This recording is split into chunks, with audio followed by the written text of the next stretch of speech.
Morning, guys. Well, afternoon, guys. Dave Canterbury with Pathfinder School. Brought you guys back out here today.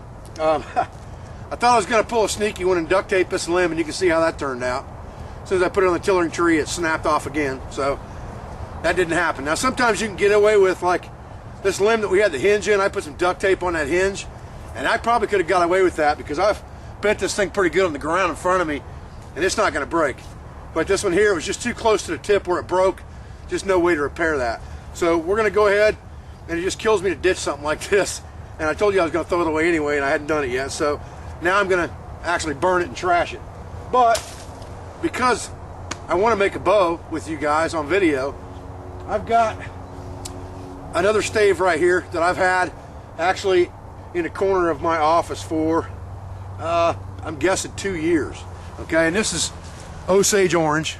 There's no doubt that this thing is going to work out okay for a bow. Now, this is going to be a very fun bow to work with because you can see, if you look at it, the limbs are actually offset on this thing, and it's got a lot of character in it. It's got some reflex already in it right here, and it's got some reflex in it right here, but these limbs are in no way, shape, or form the same, and they're actually curved. One's curved this way and one's curved the other way, so it's going to have a lot of character when we're done with it. But it's a nice piece of Osage orange. A lot of guys have asked me, what's the best woods to make a bow out of in the eastern woodlands? This is it. Osage orange is the #1 best wood. I would not pick anything over Osage if I could get a piece of it. Like I said, this piece has been curing in the corner of my office for about 2 years. It was just hacked out with a saw to a basic shape and left there. And now I'm going to start working on this bow with you guys, and we'll see if we can't get this one finished up for this series. I'm going to spare you guys a lot of this because we've already been through all this with the other bow, but first thing I want to do is I've got this thing squared off. So the first thing I want to do is take my axe and basically get these limbs rounded off a little bit so I don't have square corners on these limbs. And when I get that done, I'll work on looking at getting it to where it needs to be to floor tiller. So we'll get that done. We'll get one limb so it floor tillers, and we'll show you that as we go. You can look at this and see where it's thin and where it's thick. It's got some areas on it here that are going to have to be thinned out a little bit, especially down here in this lower limb. Down on the bottom here, it's thicker than it is up here in the fade. So we're going to have to take meat off of that immediately. And once I get this thing rounded down a little bit, that's what we're going to do. And we'll concentrate on taking that meat off first. And then we'll see if we can get it to floor tiller. And we'll go from there, guys. I want to show you one of the really good things about these dry staves is you can absolutely tell where you've taken wood off compared to where you haven't in the beginning stages of this. And it makes it real easy to tell what you've done with your work. Now, this Osage is really bright yellow when you first cut into it, but as it ages and sits, it turns this dark brown orange color. And that's why it's called Osage orange. It's also called bow dark, is what the Indians called it in the eastern woodlands. This was the preferred bow material of the woodland Indians. One thing that you need to realize when you're working dry wood like this, it takes a lot longer to work a piece of wood down, even with a good sharp axe, than it does when you're working wet wood. Because dry wood doesn't give it up near as easy as wet wood does. So you just got to take your time with it and be careful. You still don't want to get any real deep gouges in it that you can't take care of later with a rasp or whatnot. And I'm just trying to keep these limbs fairly round on the back side, on the belly of the bow. Trying to keep it fairly round. And as I go, I'm looking at the floor tiller to see how it's bending. Right now it's hardly bending at all. But that's very typical of Osage anyway. Osage is a very hard, strong wood, and these limbs will have to be pretty thin before this thing's going to tiller at all. You can get away with, a pretty thin bow when you're talking about Osage.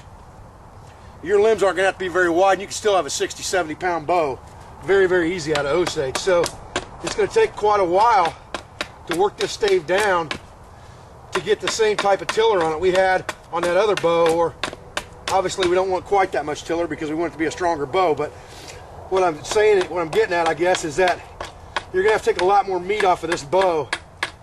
Number one, because it's dry. Number two, because it's a lot harder piece of wood. And you're gonna have to take a lot more meat off of it to get a tiller out, but you'll end up with a smaller, lighter bow because of that will have the same amount of poundage.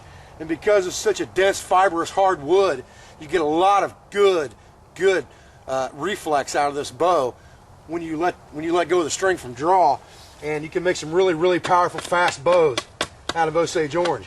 That's why it was the preferred bow wood of the Indians, because it was so good for that. I mean, it was just a great wood for making bows out of.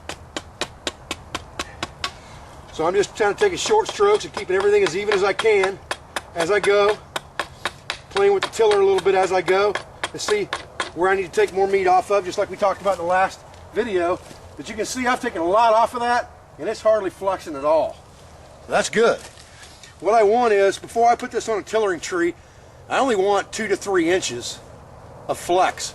So when I'm holding the middle of this bow and flexing that limb, I only want it to flex 2 or 3 inches. Now this has got some good reflex in the limb already. The other one's got reflex in it as well. So that's going to give me a lot more power in this bow anyway when I'm done. But this process is going to be a long process. And I'm not going to sit here and film it all for you. But I wanted you guys to see a good finished bow made out of natural materials, made with very few tools, to show you that it can be done and you can make a nice, good, serviceable bow without the aid of shop tools and things like that in the woods. So we're going to continue to work with this, and I'll get back with you. Okay, I do want to explain to you guys at this point, I want to talk about this. It's a good little lesson while we're on this bow. There's a couple different ways that you can make this bow or this limb flex more. You can make it thinner, you can make it narrower, or you can taper on the sides. Now, what I'm saying by that is you're going to be taking meat off of this limb, but there's a lot of different ways you can take meat off this limb to get the same effect. And at this point, I really don't want this bow much thinner up in here than it already is. It's already, I don't know, I'm going to say 5/8 of an inch thick, maybe up here at the fade, and I don't want it much thinner than that, a little bit maybe right here. But so right now what I'm working on is beveling this over at a 45-degree angle, pretty much all the way up the limb to the fade, and then I want to see what a floor tiller's like. So understanding what things you can do to make your limbs flex more is very important when you're in the initial process of making your bow, because it's going to dictate the shape of your bow and the shape of your limb and how it flexes. And the D-style bow, or a curved bow on the belly side, is generally considered to be the most powerful type of bow that you can make for a regular static longbow. Not a compound bow, not a reflex deflex, but just a static longbow.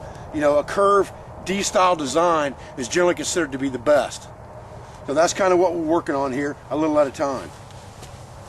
Now the other thing I want to show you real quick is when I cut this bow out originally and put this thing out to dry, I drew a center line up this bow from the center point of the bottom limb up to the center point of the top limb. And I'm kind of paying attention to that center line on my limb as I go, as I'm taking meat or thickness off of the limb. I'm paying attention to where that center line's at, because that's going to be the center line of my string, because both of these limbs are offset from each other. Remember that. So I want to keep them in a straight line when the bow actually bends to each other. I don't want an angle there. So this is center line all the way up this bow, and I want to pay attention to that while I'm making this limb and keep it centered on that center line.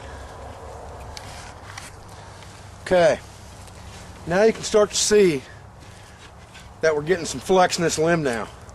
See that limb starting to flex? The other side won't flex at all. Okay, that's good. That means we're getting where we need to be. And you can see that limb's getting pretty thin, and it's still stiff as a board. I mean, it's just stiff. That's what Osage will do for you. Osage gives you a real heavy-duty bow that doesn't have to weigh a whole lot. So now the trick is, with a bow like this, it's all curvy and reflexed already, is you really got to pay attention to your tiller now to get meat off the right places so you don't screw that up, because you got this thing shooting off this way to begin with, plus it's reflexed this way. So we really got to watch what we're doing now, but we're getting a slim down to where we're getting some flex in it now. And now it's get to the point we ought to be looking at our other limb. Okay guys, well, hope you've enjoyed this first segment on the Osage Bow. We're going to continue working on this with you guys over the next few days, and hopefully we'll come out with a nice shootable hunting bow. Like I said, this one did season for quite a long time, a couple years, not necessarily to have it season that long. A season's probably good enough, but this one just sat until I decided I was going to work on it. And I thought, since I broke that last bow and time's getting really short now, I'm not going to be able to shoot very many more videos, to be honest with you. I wanted to try to finish this segment up. I also wanted to thank all the guys that are posting videos on my channel now. I've got Chris Cooper, I've got Matt from Cooper Outdoors, I've got Pat, who's new, posting videos on my channel. He's doing a good job. I've got Malk now, Johnny Rambo 11111 from UK. He's going to be posting videos. There's going to be some videos posted in the next few days by Paleo Man Jim down south down there. He's a very, very good flint napper. He's putting together a series right now on flint napping basics that he's going to post on my channel. And I welcome all of the people. I've still got Bushcraft on Fire. I've still got Rob Frazier from CanteenShop.com. Of course, I got Critter, my lead instructor at the Pathfinder School. He'll be posting videos hopefully on Monday. He's on a 3-day winter camp right now. Hopefully he'll be posting videos on Monday. We'll get some more videos posted on this Osage Bow as we go. And like I said, I really appreciate your views. I appreciate your support. And thank you for supporting me and my channel. We'll see you on the next video.